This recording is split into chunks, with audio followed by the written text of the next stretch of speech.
What's up, everybody? Welcome to a Monday edition of the Ysn Power Hour. DJ Yoakley, along with some of my closest friends, EB, Muncie, you got Mac below me, McNuggies making his triumphant return, Ty and Brandon. Brandon making his YSN Power Hour debut, and of course, we've got Quincy down holding up the magic tree at the bottom with the Browns gear on. Before we get to, which is starting to be a pile of comments, in the thread, we have to get to what day it is, and this is the best we got today, boys. Happy National Monkey Day. So, what is your favorite monkey from television history or just American history? I'm gonna go with Curious George. That's where I'm gonna start. EB, Rafiki. the ball is yours. Rafiki for sure from Lion King. Ah, okay. Muncie? Great Babe. The Great Babe. All right. Billy Mack. Yeah, probably Curious George. He's a curious little monkey. All right, this ought to be good. I'll second Billy Mack. Okay, that's a third, by the way, because I started with Curious George. On to you, the twin box down there in Cuyahoga Prison. For me, it's Caesar from Planet of the Apes. Oh, okay. Brandon? I was leaning towards like a King Kong, just to throw it out there. That's real deal. Quinn? Yeah, Curious George for me as well. Curious George he's a popular guy. There's no like Disney monkeys other than Rafiki, right? That's like it. Abu from Aladdin. Ah, what was it? King Louis? Yeah, from the King Jungle Louis. Book. I say, yeah, there was one in the Jungle Book, wasn't there? He was a G. Here we go. Wait a minute. The chat's already. I mean, I think we all know where this is going to go and who's going to be targeted here today. I don't know why McNuggies decided today was the best day to make his comeback. But here we go. It starts with Paige, and once again, they are who we thought they were. All kidding aside, happy Monday, fellas. Happy Monday to you too, Pager. If I were Paige, I'd be waiting until after the Browns game tonight. All right, McNuggies, just calm down. There's a time and a place to defend yourself. Right now is not the time nor the place. Happy Browns Monday from Coach Seidel. And then I think this is I've noticed on the comeback, like when I go to watch this again later, that it's a, I don't know, an emoji or something, and sometimes we just can't see it, or a GIF. So, and we have no takers on Marcel from Friends. I see, not really a Friends guy. Like I can watch it like when I'm falling asleep because it just numbs my brain, but not when I'm watching. I want like something like intriguing because he wasn't like a big character either. He was just like a throw in there. What monkey? What's the monkey that plays the cymbals? Just a toy monkey, wasn't it? Wind it up and it just. Yeah, I don't know. I don't know. Monkeys. I mean, Curious George is always what comes to mind. So that's what I go with. But King Kong was a good call. I didn't see that one coming. Forgot all about that one. But all right, let's get to it. Browns. Steelers Bills last night. Not a good result if you're a Steelers fan. Wasn't exactly a great game. Pittsburgh wide receiver core has been contemplating retirement. Yes, saw that too. Steelers looked good at moments last night, and at moments they looked really, really bad, as in can't even catch a football. Deontay Johnson benched for 2 quarters because he couldn't catch. Jeff jumping back in saying Harambe. That sounds like a Jeff thing to say. What's your takeaway from last night's game? Can we start with McNuggies and everybody can put their bullets aside for 1 minute and then start throwing them after? Go ahead, McNuggies. I'll make everybody blow their eardrums out to start the show. Deontay Johnson should have been benched for 3 quarters.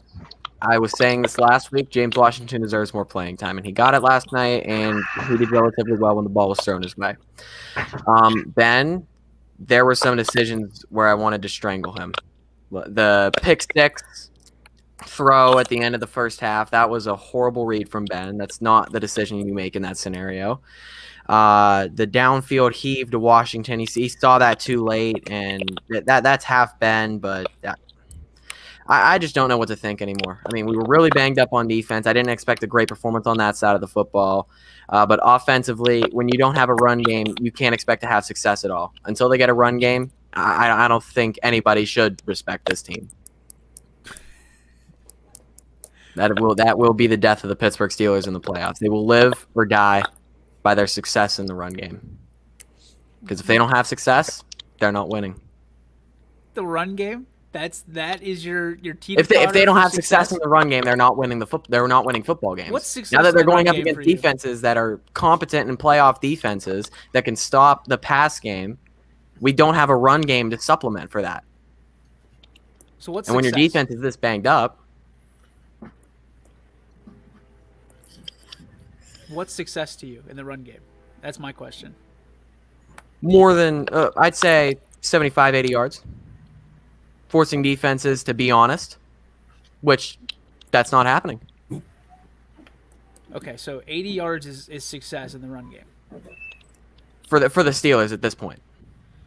Okay, so here's what I saw last night. I'm not making excuses. I saw a team that the bye week is really starting, or the lack of bye week is really starting to catch up with them. Because we said this in the group chat a while ago. I said, it's not going to be this week that hurts them. It's going to be down the line. And when you have a quarterback that's 37, 38 years old, and he doesn't have a bye week, and you've got, I mean, literally, our offensive line was depleted last night to we had our last guy. Like, the next step was putting in tight ends on the offensive line. Not good. And this team is not rested. They're playing 3 games in 12 days, 2 losses now in 5 days. I think that's tough for any team. But I especially think it's very difficult given that you don't have your bye week and then you have the Ravens that stick it to you for 6 days over the Thanksgiving break. Really interested to see how this team responds given a full week off and see if they can make something happen. But I got to say, and I was reading a lot of it because I thought I was the only one that saw this last night, but if you see that right tackle for Buffalo, he got called for false start once in the first quarter and then didn't get called for it again, and he continued. Like, he's either the fastest right tackle I've ever seen in my life, or he had 20 false starts if he had one. And there was a point where TJ Watt finally, they did an ISO shot on him and I think it was the fourth quarter. He said it's about time when he got called for holding. He could have been, it was every play he was being held. And that's the only way that Buffalo could contain TJ Watt off the end, was to hold him and have their fat right tackle decide that he was going to do that kick step back every single time, a pace or two ahead of when the actual ball was snapped. So, and there's people out there that went back and they showed each and every time that it was a false start, and it was literally 20 times. So, not making excuse by any means, but I'm saying that if the playing field's leveled, it's turning into James Harrison all over again. Is James Harrison could have a sack on every play when he was in play, and now TJ Watt's in the same, but we're going to hold him, and that's okay. So I'm interested. They deserve to holding lose. on every play. Every play, all but across yes, the line. yeah, There's but it's always usually holding. not the same player every play, and it's usually not so absolutely blatant. And that right tackle, we should be hearing a lot more about him if he can hold TJ Watt to no sacks and nobody else can. So that's my take. I know we're going to get some Browns hate, so let it rain, Browns fans. Let it rain. I mean, I'll go real quick if the Browns don't want to go. I thought from what I've seen the last couple weeks, and I said it from the beginning, I think losing is going to help this team in the future, and I think it's going to help them going forward. Now, I think after having a week of rest now, and they were able to rest off, I think these back-to-back losses, I think losing builds character to a team just as much as winning does. And I mean, yeah, winning 11 games to start the season was good because it put them in a great position for playoffs. They could still take the number 1 seed in the next few weeks if they need to. But I definitely think you need to lose to get better, I think. For a team that's this young, too, I think they needed it. And I think you're going to see, I mean, personal opinion, I think you're going to see the Steelers team improve going forward. And I think this is actually going to help them going into the playoffs more than it's going to hurt them. And I think they needed something like this. Like I've always said, it's better to lose in weeks 12, 13, 14 than it is lose week 18, week 19 in the playoffs. So I think this is going to help them going forward. No, I mean, I said it on Ron's show. I'd rather lose. You know, I don't want to lose ever, right? But everybody's making a huge deal out of 2 losses in a row. To me, it doesn't matter if you're 11-2 and 1 loss is at the first week of the season and 1 loss is in week 14. You're still 11-2. You know, at the end of the day. So what is it? I'm losing.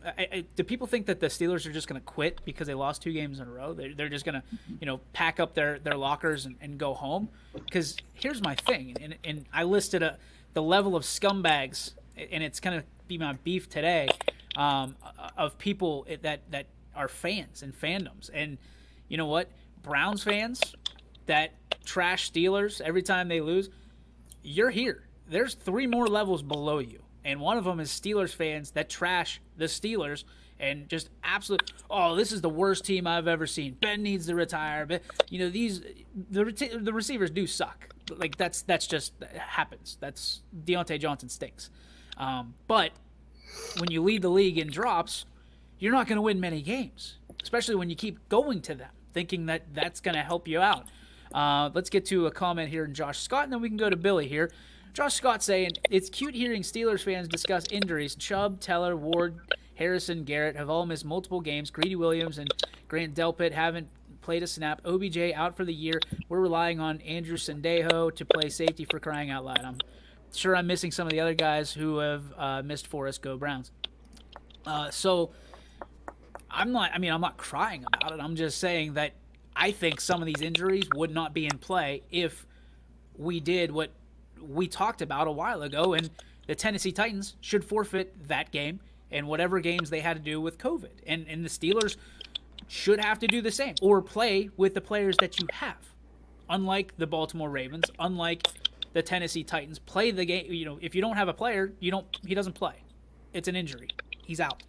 But we don't do that. We move games around, and now both times it's been on the Steelers, and both times it's starting to rack up on injuries. But nobody feels bad for the Steelers because everybody hates the Steelers. So have fun, Browns. Enjoy your game tonight, because I'm sure all of Steeler Nation is going to be watching with a lot of intrigue. Billy Mack, please, the floor is yours.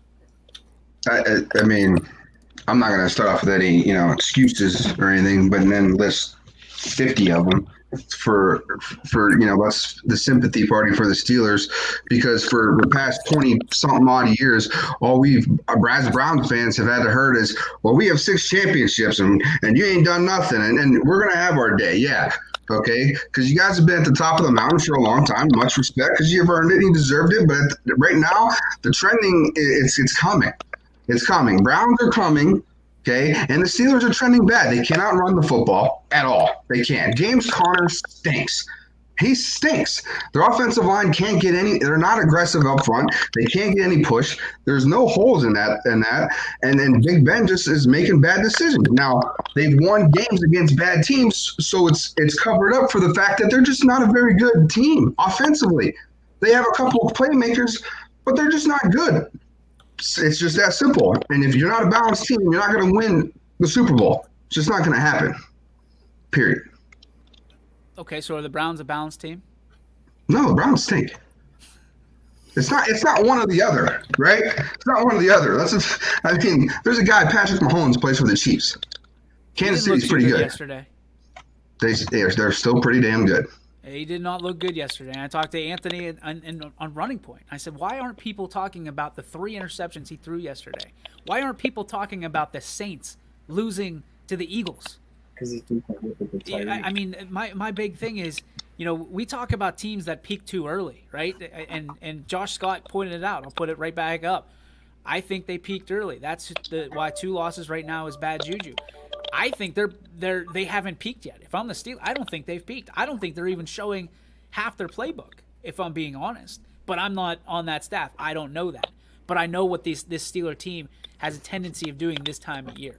They don't necessarily play well because they don't want to peak early, like what I think the Browns are doing right now. I think they're showing all their cards, and I think they are peaking early. Like, if this Browns have to learn how to win football games. They're not accustomed. They don't have a culture of winning a whole bunch of football games. That's not true anymore. That's not true, and I think that's the old mentality of Browns football. We got to learn. You just won a big football game. You've got a chance to win another one tonight. Yeah, at your it's house. important. It's important to win this football game. But and Quinn and I talked about this earlier, and Quinn, I'm not pointing you out because we all know you're going to say it wasn't me, because it wasn't. But there's a lot of Browns fans that are taking tonight for granted. Like, they're going to walk in through the next 3 weeks and play the Steelers for the division and walk into the AFC North as a champion, right? So these next games, like, you cannot slip the rest of the way if you're Cleveland. Like, if they win tonight, they pretty much solidify a spot in the playoffs, right? If they win tonight, they're in. Correct. So it's just super important. So my whole thing about that is, like, one step at a time, one game at a time. They're already looking. If the fans are focused on Week 17 versus the Steelers, where do you think the team is focused? Like, we learned last year, and this could be a completely different team, and I could be way off base. But if we learned anything last year, crowning the Browns, right, as Sports Illustrated did, the team that's going to win the Super Bowl and all this, and buying onto the hype train, did not do them any favors. And I would argue with Josh Scott and say losing OBJ was the best thing that happened to Cleveland this year, by far, because it for some reason it gelled up the entire Cleveland team. But back to the Browns, or back to the Steelers and the Bills. Anybody with any lasting impressions on either team? I thought Josh Allen was exceptional. I thought he was very good. I think that he is probably one of the most underrated quarterbacks in the league right now. Juju is a very good TikTok dancer.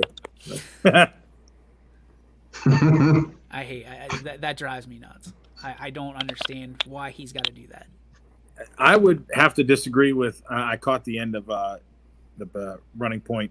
I'd have to disagree with Anthony, or maybe it was at the beginning, where Anthony said, "I'm more afraid of Pittsburgh in the playoffs than I am Buffalo." Listen, I know you can talk about that. Yesterday, Mahomes threw 3 interceptions. They still scored 30-some points. Yeah, he might throw some interceptions, but their offense, you got to outscore them. I know their defense is a little shaky, but you've got to be able to have a team that's going to put points on the board faster than they can, because if not, he's just going to outscore you. And that's where I think I disagree, because I don't think Pittsburgh can do that. I don't think Pittsburgh is built for a shootout right now against somebody, where I think Buffalo was a little more suited for that. I mean, I'd rather see Pittsburgh in the playoffs than I would see Buffalo, because I think Buffalo's got some tools that can beat you a lot faster than Pittsburgh can. And I think why you saw the offensive success so good for Pittsburgh in the first, 3 quarters of the season, or the first part of the season, was because the run blocking at the start of the season was insane, because the offensive line felt pressure to protect Ben Roethlisberger, and they knew they'd have to run the football a lot more to keep him healthy coming off of an injury. They didn't know how well he would do. Now that he's come back, now that he was at least doing well, I feel like that this offensive line has felt a lot of pressure taken off their shoulders for run blocking. I don't think it's Connor or Snell or any of our running backs. I think it's 100% reliant on the run blocking, which has been horrendous these past few weeks. I don't know if that statement's true. I mean, he's done pretty well so far. I mean, to be a legitimate head coach, I'm not sure about all that yet. It's still year 1, so I'm not going to jump on that train to say he's God's gift or anything. So I think if Browns fans and I mean, just if you're starting a franchise and you had the list of the last half dozen Browns coaches in a fire, I'm guessing you take the Stefanski log out and you hold on to that one. That's the way I would say it. I would agree. Stefanski's probably the best coach you've had best in of the the last worst. 6 hires. Listen, there's a lot of coaches that I would take after Stefanski in the NFL right now. I mean, I'll be honest. If I'm starting a franchise, he's proven to me enough that he's a leader in the locker room and he gets guys to believe in what he does. If I'm the Dallas Cowboys, I'm pissed that I don't have Stefanski. They've got a young enough team. He could rally the troops. I mean, I know that EB's a Cowboy fan. I mean, can you see that? I'd love to have Stefanski, but I think in order to get someone like Stefanski, you need to get rid of Jerry Jones, which there's only one way Jerry Jones gets rid of Jerry Jones, and that's as God takes. Jerry Jones away from Arthur. So, Yeah. and even then, Jerry Jones would probably try to buy his way back. I mean, dude, I think Stefanski's a great coach. Where Cleveland screwed up is they had a chance to hire him before Kitchens, and they didn't. You know, this could actually be year 3 for Stefanski. So now you're looking at a little bit more legitimate head coach to Billy's terms. But I think if you come out with a team that's been expected to lose all the time and you're sitting at 9-3, you're pretty legitimate. What are the expectations tonight for the Browns game as we turn the page over the Steelers, unless anybody wants to bitch about them anymore? Otherwise, you've had almost 24 hours, and God rest your soul. Big Ben's a top 5 quarterback. Matt, go to hell. We'll talk after the game tonight, because as much as you hate on Baker and you try to play this Colin Cowherd actor on Me and Colin are going to become buddies. Like, he's smoking cigars after games, calling people out. I'm sitting there watching this, like, this is fantastic. Yeah, this the guy's difference is amazing. he moves the needle because of Oh, absolutely. what he does, Well, he's but- got a bigger platform. So Yeah, he does. He does. He also knows a little bit more about sports than people that try to act like him. We had a guy like him once. He's not doesn't work for us anymore. Browns game. What are we taking away? A win. You think the Browns take this tonight? I think so. What do they need to do? Pound the run attack. Yeah. You need to obviously. I mean, if you look at the first week against Baltimore, not ideal. I mean, you've had a lot of weeks to adjust to. I mean, it was a newer head coach, newer schemes. But I think if they play kind of like what they did against Tennessee, but I mean, Tennessee made some mistakes. Baker looked sharp on the mistakes that were made, though he did. But I think it starts and ends with the run game, as it always does. Browns play old school football, and that's going to have to continue to happen. And I mean, I think if you're a Browns fan, you want to win this game, because I mean that gives you a chance at the division still now, and I mean it solidifies you as, like, I think, a really good competitive team then if you have back-to-back wins off of Tennessee and Baltimore. But I think even just staying competitive in a division game with someone like Baltimore, or if you were to play like Steelers week 17, I think if the Browns, if it's like more of a 3-6 point loss, I think it's something more to be satisfied with, because at least you're competing with good teams. Something to look ahead going into the playoffs, which I presume the Browns are most definitely going to make. Yeah, 99.9% chance they're going to make it. I mean, I think we all anticipate on them being there. Quinn, what do the Browns have to do to impress you tonight and move forward? Run the football a lot. Just ground and pound the whole time. Don't let Baker throw it. Beat Baltimore physically. It's about all you can do. Even after last week, you don't have any confidence in Baker Mayfield. Hell no. No. Give the ball to Chubb. And if he can't do it, I'll do it.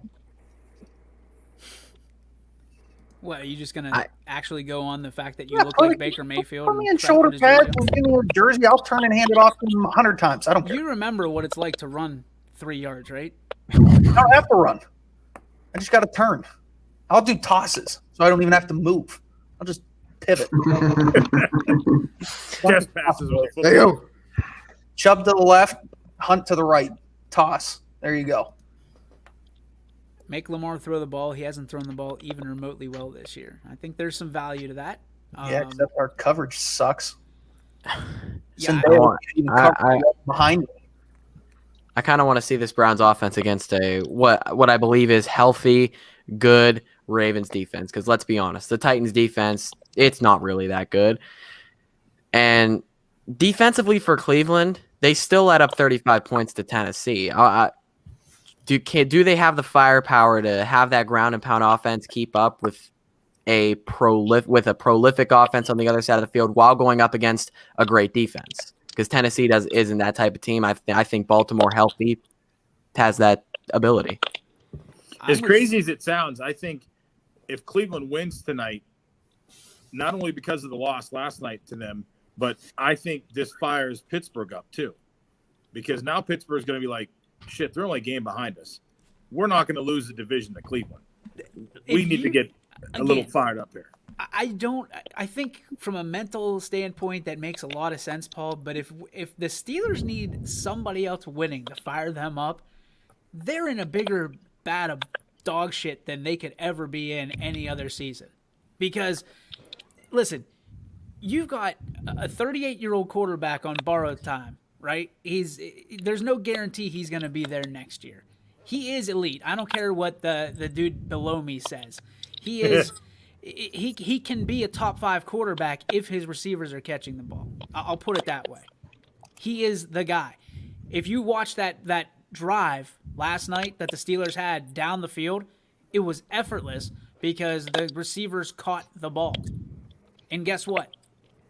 If they do that every time, and I know it's not feasible, but if they do that every time, that's the offense we're talking about with Pittsburgh. That's the off. They didn't even. I don't even think they ran the ball that entire drive. They went down, and when they made it an 8-point game, I thought, uh-oh.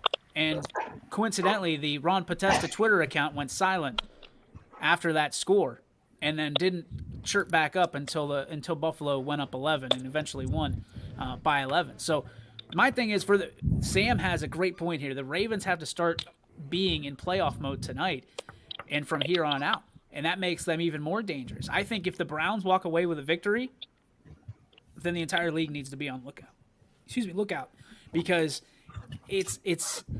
this is a big win for Cleveland. Last week against the Titans, everybody pointed to it. Oh, you need to win this game. Yeah, they needed to win that game, because now they needed to win that game to win this game. And guess what? Next week against New York, they need to win that game too. And then the week after that, they should probably win that game. And then they should lace them up for Pittsburgh. Like, it doesn't get any easier. New York's not the team that was week 1 New York. Danny Dime Dropper is turning into an absolute stud. And I think they're going to be looking to make their presence felt on Monday Night Football next week against a pretty good Cleveland Browns team. So, to my point, Cleveland, be careful what you wish for, because for 20-some years, as Max said, nobody got up for you. Nobody cared they played Cleveland. They would go out drinking the night before, and they would still come and kick your ass. And now you get to be the target on your chess team. And be careful what you wish for, because it's not always fun. Because you'll lose a couple games to the Washington football team. You'll lose a game to the Buffalo Bills when you're not at your best. So be careful what you wish for. You want to be a playoff team? They get a good Monday night game against Cincinnati to beat up on Cincinnati a little bit. And then they're going to get Indy. I mean, and Indy's that's what I'm talking about, Pittsburgh. You know, Pittsburgh's going to get hopefully an easy win against Cincinnati to kind of get them back on their feet. And then they're going to get Indy at home. And, I mean, that's no slouch game. I mean, Indy's going to probably, win their division, right? And no. Tennessee's going to win that one? They have a tiebreaker if they were to have similar records. Yeah. But, I mean, Indy's going to be a playoff team, so back-to-back weeks. I think we all know how I feel about Phillip Rivers, so I'll just leave that at that. Phillip Rivers sucks. He's terrible. I hate him. He's never done well against Pittsburgh. You know the team that he owns? The Raiders. And he proved it yesterday. It's true. He's always done well against them for some reason. Everybody's got their bugaboo, and Phillip Rivers has ownership over the Raiders, and he proved it again. Doesn't matter what team he's on. He's never done exceptionally well against the Steelers. And he's not a good blitz quarterback. So we'll see. Listen, I don't live in my fears. I live in my hopes, as Mike Tomlin would say. And I'm not afraid of the next 3 weeks. I think there's a lot of Browns fans that have puckered up buttholes like this tonight because they know they're not used to having to watch games that matter for so long, right? They're not used to week 14, this game matters. Week 17, this game matters. Oh, my God, you're telling me we have more games after week 17? They play more games after that? It's been 15 years since we've done it. 17. Well, good for you. You're gonna get what you wanted this entire time. But again, be careful what you wish for, because you're gonna get it. Teams getting up for you, like these joke of a team, Cincinnati Bengals getting up for you, the Washington football team. These teams are going to lace them up, and they're gonna play you tough. So get ready. Yeah, because Pittsburgh wasn't. No, they weren't. And they weren't. And when you play that again, when you play that many days in a row, 3 games in 12 days, Paul. Think about that. Not 21, 12. That's a lot of football. And that team is not, especially with where they were at on the depth chart already, with losing linebackers left and right. They were not prepared for that. So it's one. I heard this from, I think it was Chris Collinsworth said this, and I know that's not the guy I want to be quoting, but it's different to have just an injury at every position as opposed to injuries at the same position when you're razor thin at the heart and soul of a Steelers defense. Oh, it kills me that you just quoted Chris Collinsworth. Now here's a guy. Now here's a guy who quotes me the day after the broadcast. Coach Seidel saying poetic justice would be one of Rivers' 9,000 kids becomes a Steelers quarterback. That would be poetic. I think Ben's holding out like LeBron is to see if Benji can come up and be the quarterback for the Steelers. I really do. Like, he's going to just wait it out and see if they can do it, because I don't think he trusts anybody else, but we'll see. I look at everybody else. It's going to be tough when he hangs it up. It's going to be, he's my favorite player of all time. Some guy who approached me last night, a Steelers fan, and was trashing the Steelers. I just was like, you know what, man? If we lose Ben, there's no guarantee we get back for a while. Like, it's going to be a step back.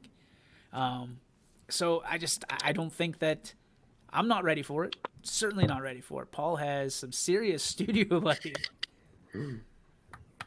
Courtesy of South Range High School and the lights out automatic lights. Indy has one of the toughest defenses. Okay, that's probably why they're in second place in the AFC South. We got Keenum versus Rudolph, Week 17. I don't know. Would you get on board for that? No. A backup bowl? I don't know. If the division's locked up and they both have playoff spots, why not? It'd be interesting. We're gonna take a break. It's been so exciting so far in this end of the show. We'll take a break. We'll come back. We'll talk about the state of sports, and obviously our good friend Mr. COVID keeps popping his ugly head up. We'll talk about that and the games we have on tonight, we think, and all more right here on the YSN Power Hour. When we return, we'll also have the G. Berwick Farms Filet of the Day and the G. Berwick Farms What's Your Beef. All that more on the YSN Power Hour when we come back. DEL Lift Rentals and Sales is locally owned and operated with over 30 years experience. We specialize in lifts of all types and sizes, including forklifts, scissor lifts, and boom lifts. We offer low rates and long-term rentals, as well as fast on-time delivery, often free in the local area. We also sell a variety of used equipment. Visit us at WeRentLifts.com or at 7891 Southern Boulevard in Boardman, or by phone at 330-549-0855. DEL is your local lift expert.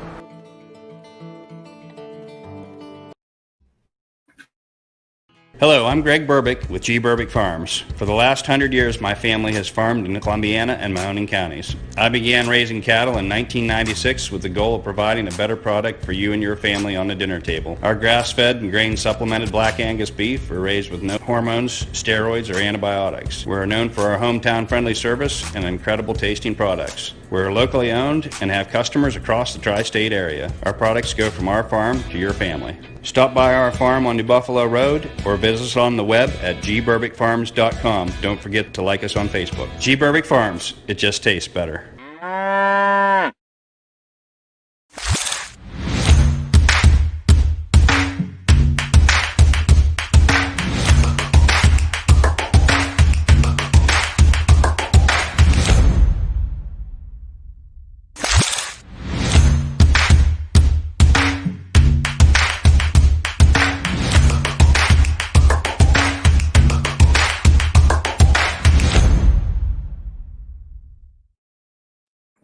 And welcome back to the YSN Power Hour. DJ Yoakley with you, along with a few of my friends. It has been depressing, the first half of this show. I got to be honest with you.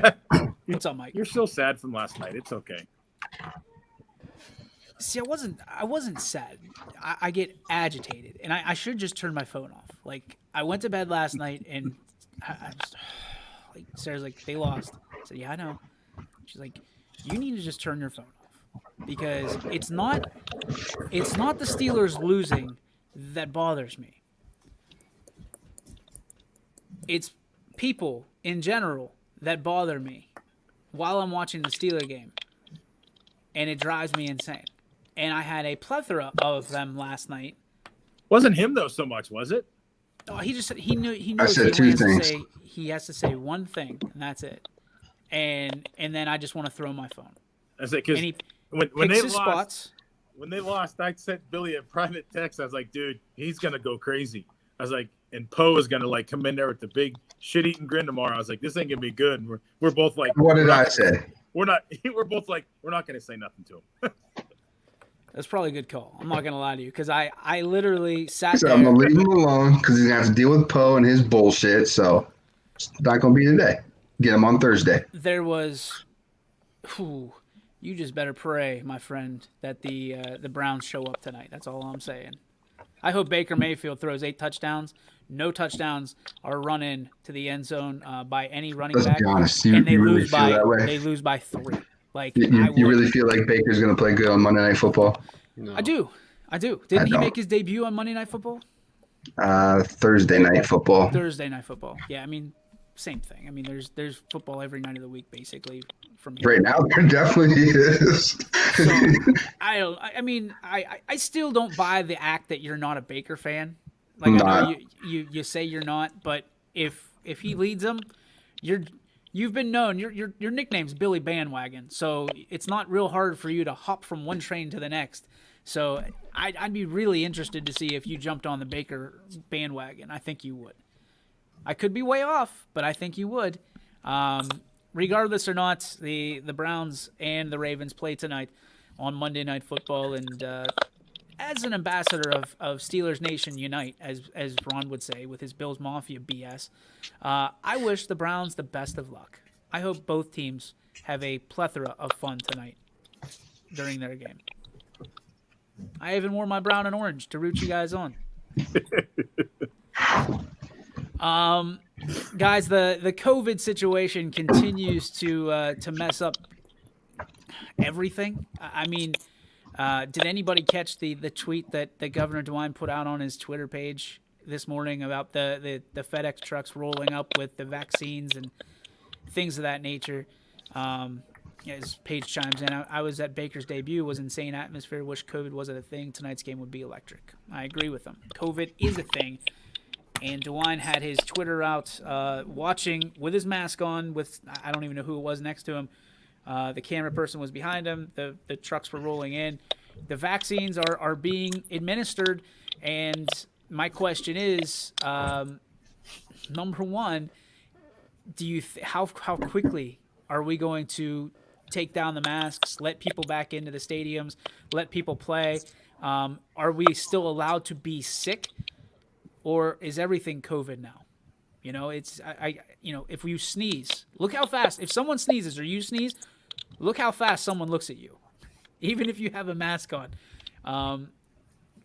Where do we stand with COVID right now, even with the vaccine? EB, you probably have the hot take on this. I don't know what happens. I mean, even with the vaccine, it's going to take weeks, if not months, for it to trickle down to everyday people like us. So, I mean, even with the vaccine, hopefully by January we can start to increase people into, some of the basketball games and whatnot. Especially, I know it's easier for Salem to say because we have one of the larger places, to where we can get even 300 people would make a difference, opposed to where someone like Lisbon. They still might be topped off at, 75 or so. But I'm not sure. I'm not sure how long it's going to take. But I wouldn't be shocked if this doesn't prolong until at least spring. Like it's going to be May or June when we get through cold and flu season and the second, allergy season come the springtime. Like you said, someone sneezes, coughs, does whatever, right? Like Yeah, double take. Can't break their necks quick enough. You know, it's just one of those things. Unfortunately it's a reality right now, and Are you fearful of this vaccine? I guess that's the question people should be asking. Like, again, you don't want to live in your fears, but vaccines typically take years, sometimes 20 years to come out. This one comes out in 9-10 months. There's a little part of me that says, well, wait a minute, am I going to see a commercial 10 years from now saying, if you got the COVID vaccine in 2020 or 2021, you are entitled to a lump sum settlement by such and such. Oh, you're for sure going to see one of those in about 10 years. But I mean, am I fearful of it? No. Do I trust it? No, because like you said, it took just for the flu vaccine. Now, granted, early 1900s and now is two different things with modern day medicine. But I mean, even look at how long it's taken. We don't even have a true vaccine for, a plethora of other, viruses like herpes is one, HIV. Do we actually have a true? Magic has one. Well, yeah, Magic. Yeah. It's called money. But I mean, you don't have a true vaccine for a lot of things. So am I fearful of it? No. But do I trust it? Absolutely not. I still think it's going to take 2 or 3 years if this is the key to everything before they really get it all sorted out anyways. Paul, do you think that that this is the right thing to do? I mean, is this a Band-Aid on a bullet wound, or is this a true solution? I mean, these vaccines are getting approved, and listen, if people want to take them, they're more than welcome to take them. Do I think in the immediate 6 months it's going to change anything? I don't. I think everything right now is either going to stay the same or get a little worse in the next, all the way through spring. I say into the summer. I don't think gyms are going to open up anytime sooner. I don't think they're going to let any more people in the gyms because there's a vaccine out there. Because to one of EB's points, how long is it going to take before it gets to everyday schmoes like us? It should be going to the frontline workers. Should be going to our police, our fire, our emergency people. It's true. It should be going to those people, and it should be going to these people who got to go to work every day in these factories and stuff, or your meat plants, or your grocery store workers who are keeping us with food on the shelves. Everyday schmoes like the 7-8 of us that are sitting here right now. I mean, we probably shouldn't be able to get one until June or July, if that at the earliest, unless you're sick. Unless you're sick, then there's a different story. But for you to go get the flu shot, you just go to the doctor and go get one. But to get a COVID shot, it should take you a while as well. I just, like I said, I don't see things changing anytime soon. If anything, I think it goes the other way for a little bit, to even distance people even more. So, do you think that coaches, players, whatever, I mean, anybody associated with schools and teams should be mandatory for this vaccine? No. That's again, that's the government taking over your life and telling you you've got to do something. Just like I don't think they should be able to tell you that you have to go get one to do really anything. I mean, unless like your international travel or something stupid like that. But I mean, they shouldn't say if you want to play basketball, you've got to get a COVID shot. What about like with MMR shots, right? You had to get one in 7th, 8th grade, somewhere around there. I mean, what is this? How's this differ in your mind, Paul?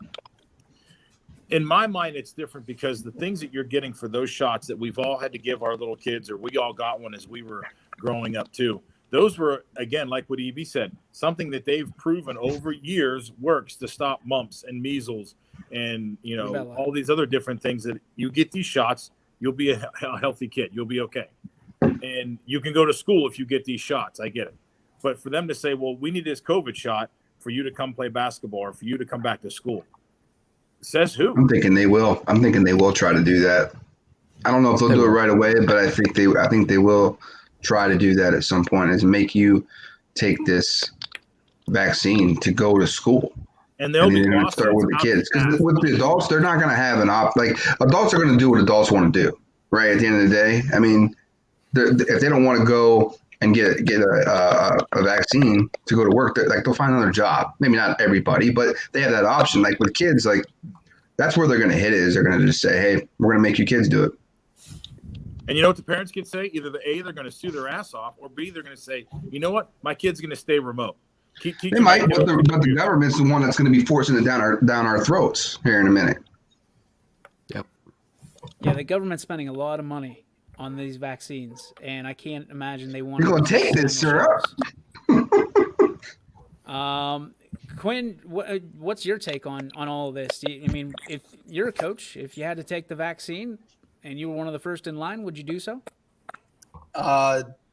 I would have to have a hard conversation with my dad about it. Like, I don't like needles, so I don't take any shots, let alone one of these. But I mean, if it's something my dad says, like, take, I'm going to trust him because he's in the medical stuff. He knows this stuff better than I do. So I'm going to trust him on it. But I mean, like Paul and like Eric said, I mean, it's front line should get it first and go down. By the time it gets to us, Lord knows how long it's going to be. Yeah, I'm big into the military. Should probably be the first ones. I mean, anybody that's got guns and is going to save our ass, let them get lined up. And if they want the vaccine, let them. I don't want them getting sick because I'm like a stormtrooper when I'm shooting guns. I'm not hitting anybody. So good luck. Canada comes, we're screwed. So Ty and Brandon, Brandon, you've been quiet. You have a take on this? On COVID vaccines, I mean, if I was in line, kind of posing back to your question rather, I mean, I'd probably take it. I don't think I know there's a lot of disillusion around it and around COVID and different things like that, but I trust a vaccine, and I would hope to God that all the proper government agencies are doing their due diligence, even though this is a pandemic. You know, that they approved it, you know, because their ass is on the line at the end of the day. I also, I mean, honestly, this is something, and we talk about it. It's not, once everyone gets the vaccine, I think everyone thinks we're immediately going to go back to normal. This, I think, is going to be a scar on the country and the world for years to come. And I mean, not to even try to reference it back, but I mean, if we want to look at another tragedy, look at what 9/11 did to this country as far as like the response afterwards. Did everything truly ever go back to normal? No, there was things that changed and things that implemented. Airport security was never the same. And I think, what exactly am I going to point to? I don't know as far as what COVID changes are going to be, but there's going to be things, maybe social distancing at certain places at certain times. You're going to see probably a lot more like hand sanitizer dispensers everywhere. But I mean, you got to figure that they're going to have these type of things in place going forward. Something is going to change, but because we don't want this to happen to us again in the same manner. So I think that the scar that this is going to leave on this country and on the world, you're going to see lasting changes for years to come, and it's never going to go back to exactly the way it was. I don't think you see these go away either anytime soon. I think masks become a norm. Oh, I could see them coming around in like flu season, them being mandated at a certain point. You know, if levels of a certain illness and cases get too high. The only reason I see masks going away is if you have a mask on and a hat on, and you're on camera, it's really hard to identify you. And I think banks and stores and places like that are going to say, I mean, we saw it, was it last year, year before, banks came out and said, you're not allowed to wear a hood or a hat or sunglasses inside. Masks make it even tougher to distinguish a person. I mean, I have a hard time seeing people in masks. Like I saw it was my wife. I'm married to her. I sleep next to her in the same bed every night. I didn't recognize her when she came up to me in a mask. I looked at her. I was like, whoa, it was weird. I didn't know who the hell it was. So it's one of those things where it's going to be hard for people to identify. So that's why I think masks will probably be on their way out, because they took their toll. They're nothing more to me anymore than a fashion accessory if you've got the vaccine. You know what I mean? Because otherwise, why the hell do we have a vaccine? Right.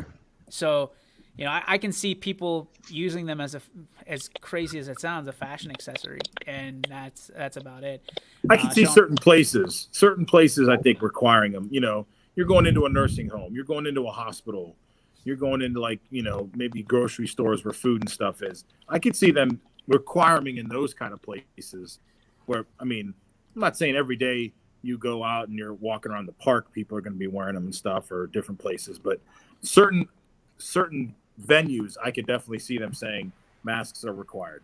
I hate masks. I hate having, like, I don't mind like having them, but breathing in them, especially like, when it's cold, you breathe a little harder when it's cold, or when you're running and you're trying to catch, like they inhibit your breathing, and it's very difficult. And I don't even have asthma. I can't imagine, Quinn plays that card all the time.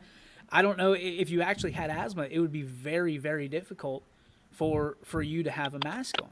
And I just, again, I don't, if you get the vaccine, if you're all in on that, you shouldn't have to. That should be your pass. That should be their go-to is, hey, you don't want to wear these masks anymore. Let us put a needle in your arm and you're good. And I'll bet people would line up by the thousands. So, interestingly enough, I just want to get your guys' take because it continues to wreak havoc here on the local sports scene, on the local business scene. Restaurants closing still, and obviously it's only going to be a matter of days, guys, because Christmas is next week, believe it or not. It's only going to be a matter of days before you start hearing about having a small Christmas, not going anywhere for Christmas, because they came out with that, about 10 days before Thanksgiving?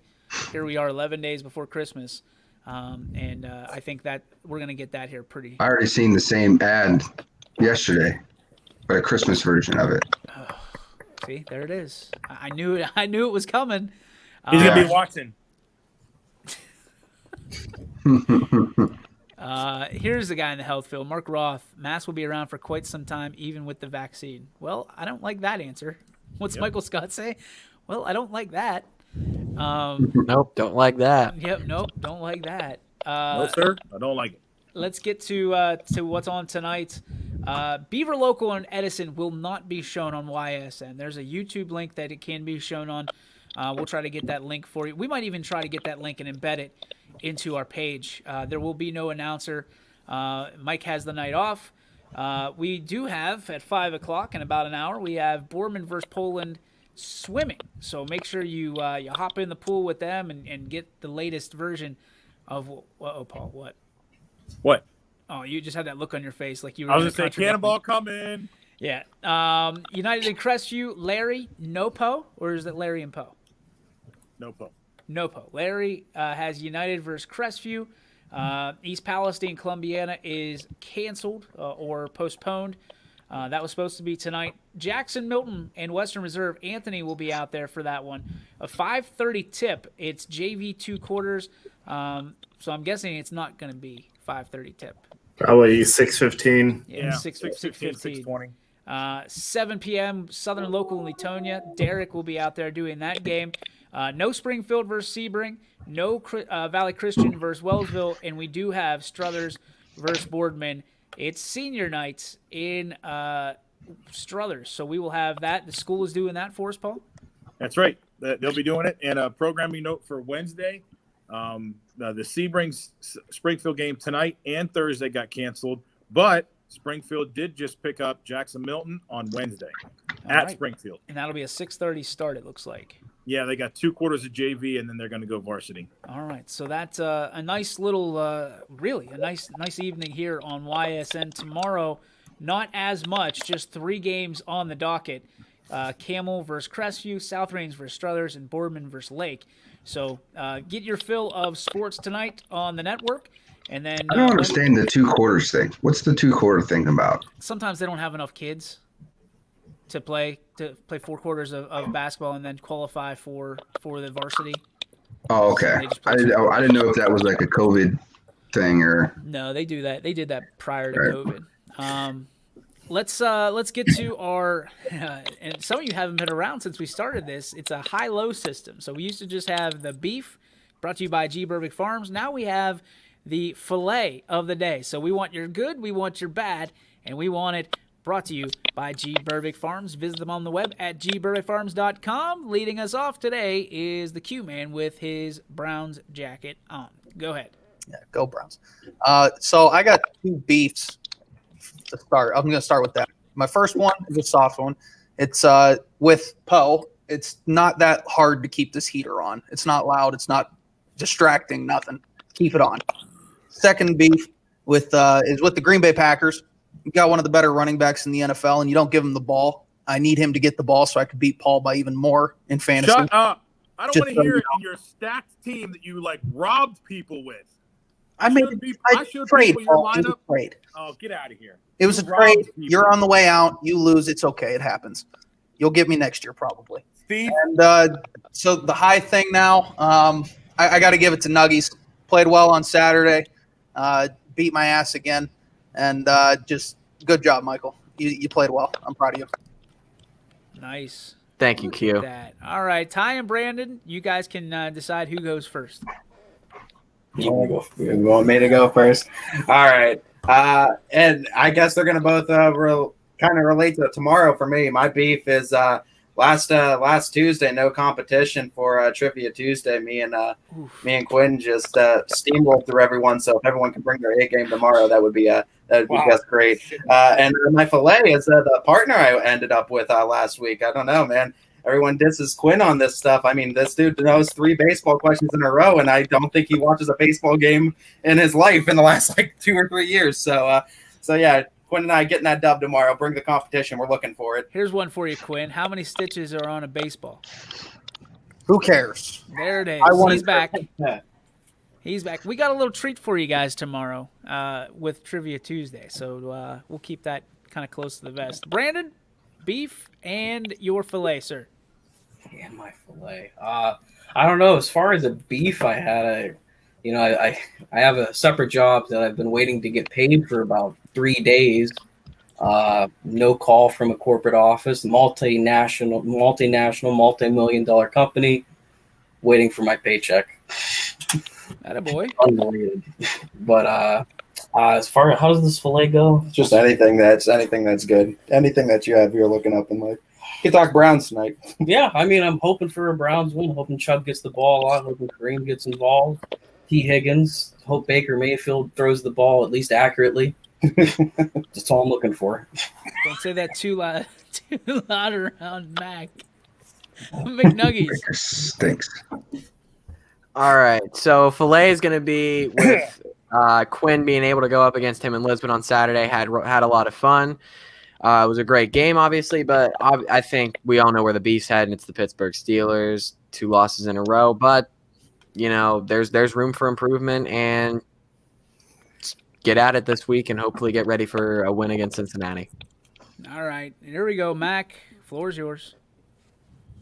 Oh, mine's pretty simple. My fillet is I actually had fillets yesterday, so they were fantastic. And a little part of me is it's gratifying to see McNuggies so miserable after a Steelers loss.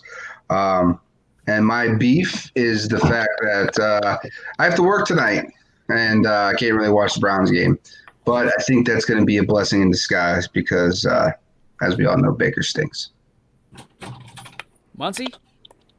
All right. I finally have some beef, legitimate, and I have to stretch it out over the next couple days because I got 3 good ones. So I'll start off with the one since he wants to poke the bear, Quinn, and this ridiculously stacked team that he went out and pillaged everybody in our league with, and somehow all those trades went through. He's got an all-star team over there. He scores 200 points in fantasy league, which is ridiculous. And everybody that's seeing this lineup says, "How did this get through?" I said, "I don't know." Because I tried to skid some people and it didn't go through. So it's just ridiculous. He scored 169 points. Last week he scored 200 points. And he's not even the best team in the league. Ty had the best record. I beat Ty. So there. Hey, I beat you too early on in the season. Shut your damn mouth. Yeah. Quinn goes out there and pillages everybody. And now he's going to gloat about it. So that's my beef. My fillet was actually a great story that I didn't know about. I was talking to one of our loyal YSN people, and he told me a story about something that's going on in a local community, and it was really uplifting, and I thought it was great, and it was really nice, and it was good to hear. So it was something I liked hearing. So All right, we'll save the details for another day. EV. First of all, you guys got to realize, like, Quinn is just shady because he vetoed every trade, and then he waited until, like, he made backroom deals. This is like he doesn't like you think Quinn actually has asthma? No, dude, that's just his excuse. So he doesn't have to wear a mask. I actually do though.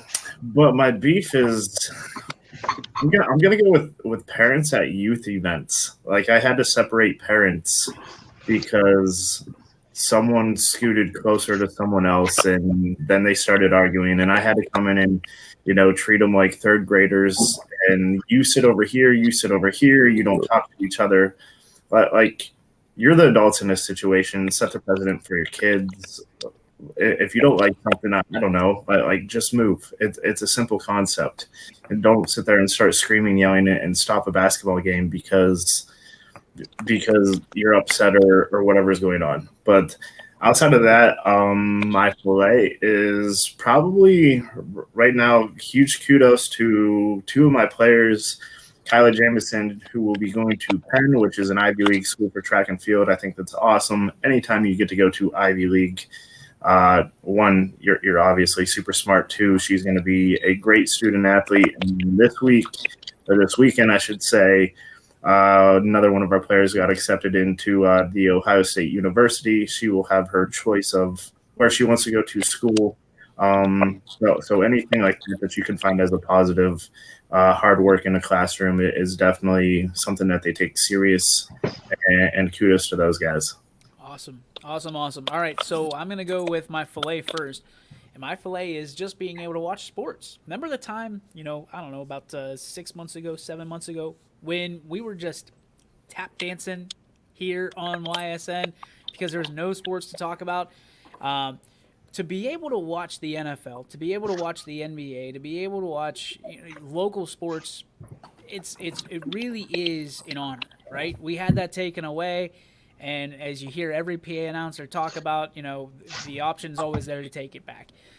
That's why my beef is just so frustrating for me, because we have this ability to watch sports and you complain about it the entire time. Like, you're a fan of the Steelers, be a fan. Like, if I was miserable watching the Steelers, I wouldn't watch them. I'd find something better to do, because there's 24 hours in the day, and you should enjoy the majority of them.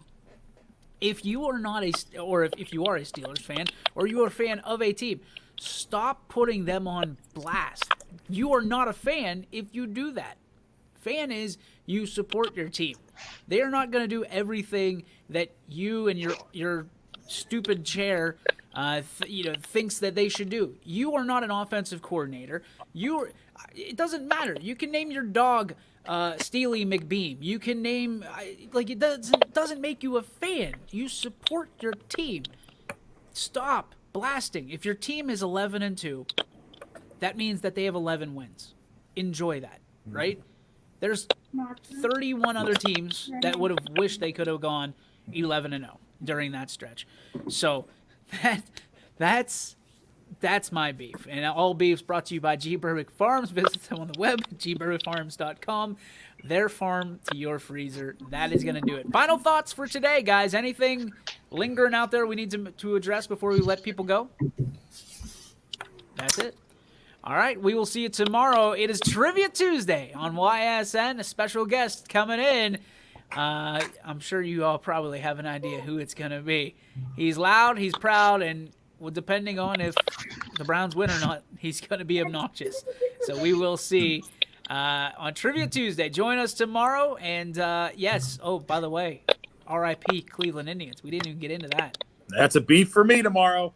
That's Paul's going to. Thank God we didn't get into it. Bring that to the table. All right, we will see. And you got my mind. I don't want to talk about it, because if you don't talk about it, it's not real. It's not true. That's not how it works. That's correct. That is true. We'll see you tomorrow, 3 to 4, right here on the Power Hour.